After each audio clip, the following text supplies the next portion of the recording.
Perlawanan terhadap kolonialisme imperialisme oleh Kansa Maritza, kelas 11 MIPA 2, nomor 18.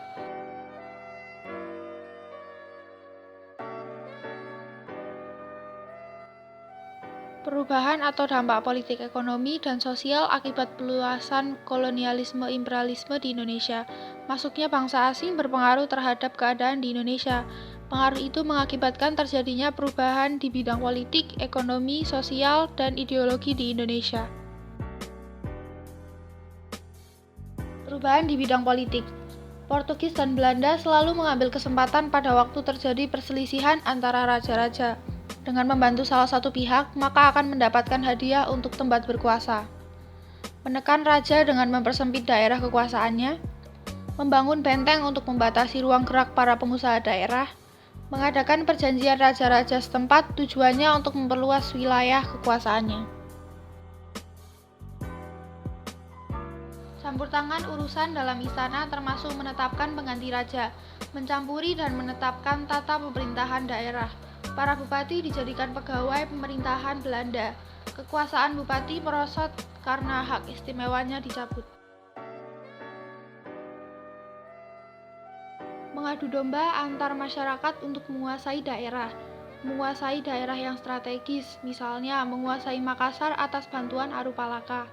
Menguasai Banten dengan mengadu domba antara Sultan Haji dengan Sultan Ageng Tritayasa.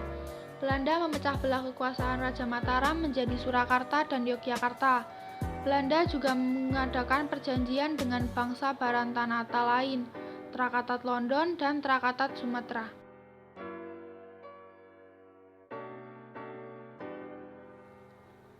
Perubahan di bidang ekonomi. Sistem perdagangan interinsuler didesak oleh bangsa Portugis dan Belanda. Portugis dan Belanda melaksanakan monopoli dagang. VOC menekankan rakyat untuk melakukan penyerahan paksa. Sejak tahun 1830, Belanda melaksanakan tanam paksa sehingga memperoleh keuntungan dan rakyat menderita. Pada masa liberalisme, Indonesia terbuka bagi penanaman modal asing, tetapi nasib rakyat Indonesia tetap tidak berubah dan tetap menderita. Banyak bangunan sarana prasarana untuk menunjang kegiatan ekonomi, namun pembangunan tersebut dikerjakan oleh rakyat Indonesia dengan kerja rodi. Perubahan di bidang sosial.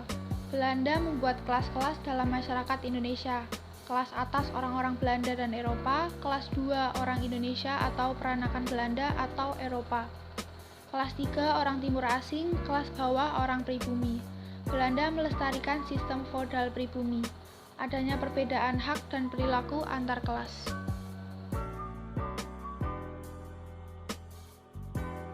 Diselenggarakannya 3 jenjang pendidikan, yaitu A. tingkat rendah seperti sekolah rakyat atau SR, tingkat SD yang diperbolehkan masuk paling tidak anak kepala desa. HIS, muridnya dari orang pribumi kalangan tertentu, Perdana atau Bupati.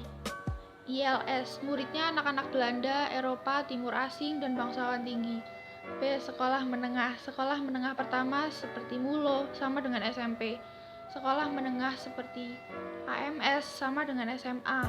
HBS adalah sekolah yang menyatukan MULO dan AMS. C. Tingkat pendidikan tinggi. Sekolah tingkat tinggi Bandung atau THS, TOVIA, sekolah kedokteran, RHS, sekolah hukum.